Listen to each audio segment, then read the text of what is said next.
Buenos días arquitectos, buenos días compañeros. En esta oportunidad vamos a exponer la norma A020.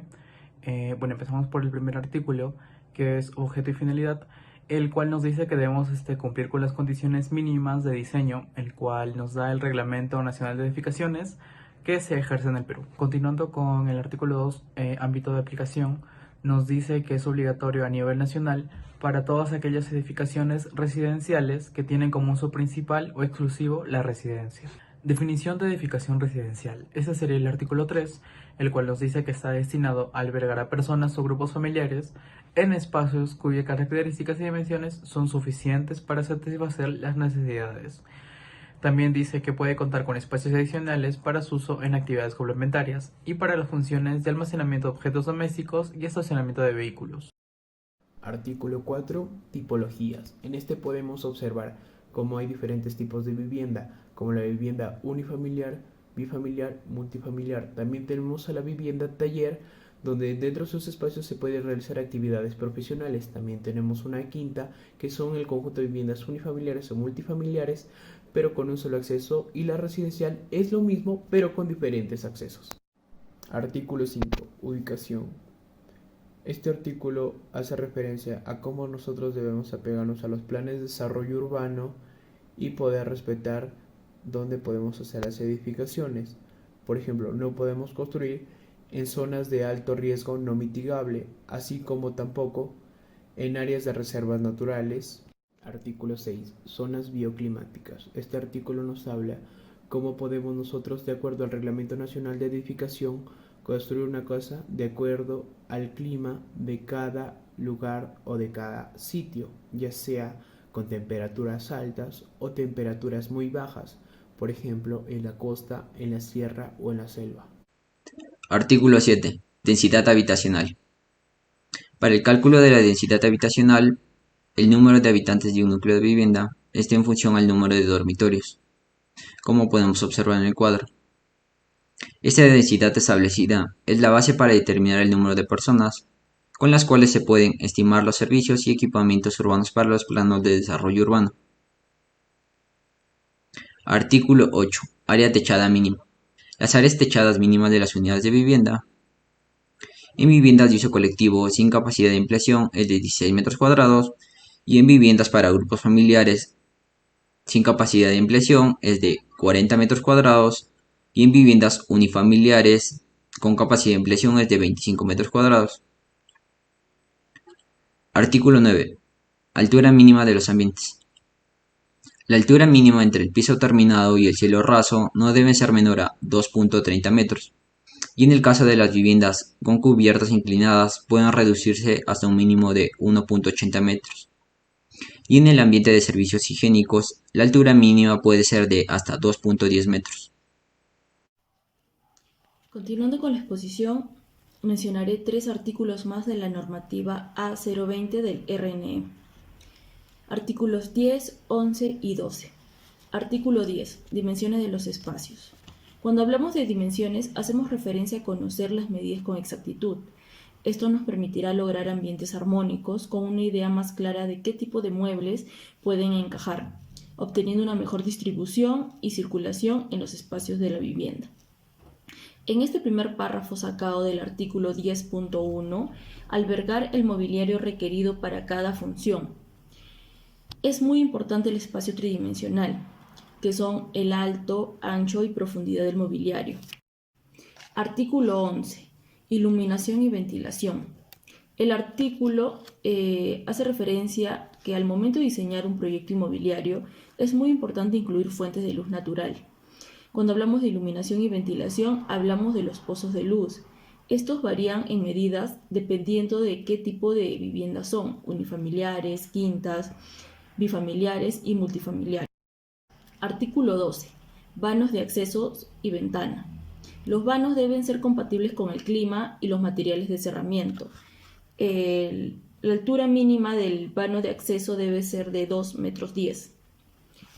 Las ventanas. Los vidrios empleados deben ser los establecidos en la normativa E040, que es el vidrio del RNE. El alféizar de una ventana debe tener una altura mínima de 1 metro. Si el alféizar fuera menor fuera de una menor altura, el vidrio debe ser fijado o contar con una baranda de protección. Continuando con el artículo 13, pasajes de circulación. Los pasajes de circulación permiten conectar ambientes de una vivienda o viviendas entre sí. Las dimensiones mínimas del ancho de los pasajes y de las circulaciones interiores deben cumplir con lo siguiente: que el ancho mínimo de 90 centímetros para los interiores de las viviendas, el ancho mínimo de 1 metro para el acceso de hasta 2 viviendas y también el ancho mínimo de 1,20 m para el acceso de hasta 4 viviendas. Artículo 14. Materiales y acabados. Los materiales de los cerramientos exteriores deben ser resistentes al fuego, presentar protección acústica y evitar que la agua de los exteriores filtre. Otro punto que debemos tener en cuenta también es los acabados de los pisos. Deben ser resistentes a la abrasión, al desgaste y al punzonamiento. Por ejemplo, también los pisos de las cocinas deben ser resistentes a las grasas, a los aceites. Los materiales para zonas húmedas deben ser antideslizantes en pisos e impermeables en paredes. Artículo 15. Las escaleras. Las escaleras al interior de la vivienda deben presentar un ancho mínimo libre de 90 centímetros. En todos los casos, las escaleras deben de presentar pasamanos por lo menos en uno de los dos lados y debe tener una altura mínima de 1 metro. Las escaleras integradas deben presentar un ancho mínimo de 1,20 m. Su función principal es la evacuación del tránsito de personas y mercancías de manera visible y fluida. Las escaleras protegidas son aquellas a prueba de fuego y humo cuya función principal es la evacuación de personas. Artículo 16. Ascensores.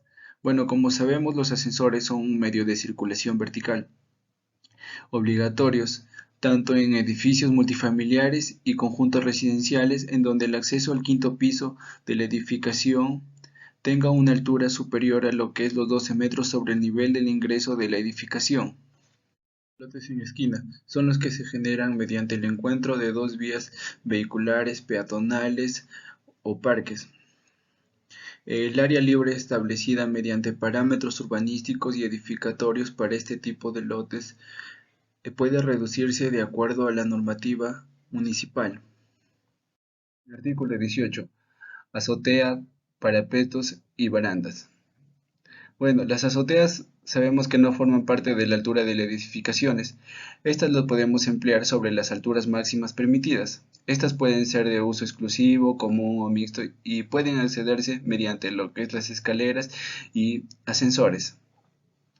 También podemos encontrar que las azoteas deben tener un sistema que permita el manejo de las aguas pluviales, ya que éstas no deben afectar las estructuras de las edificaciones propias y de los colindantes.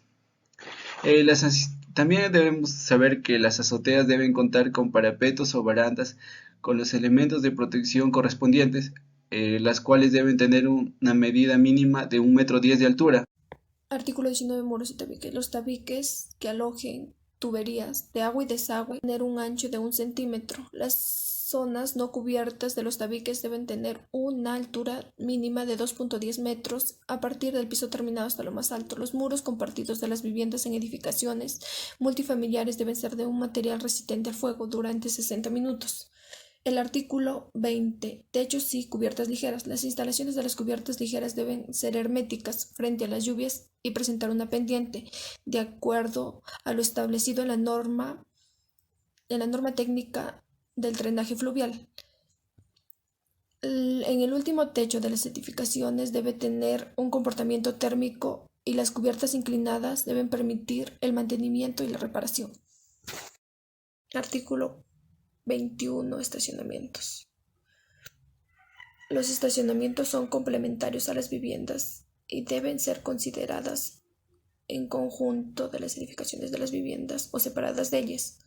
Pueden ser o no techadas. Número de espacios.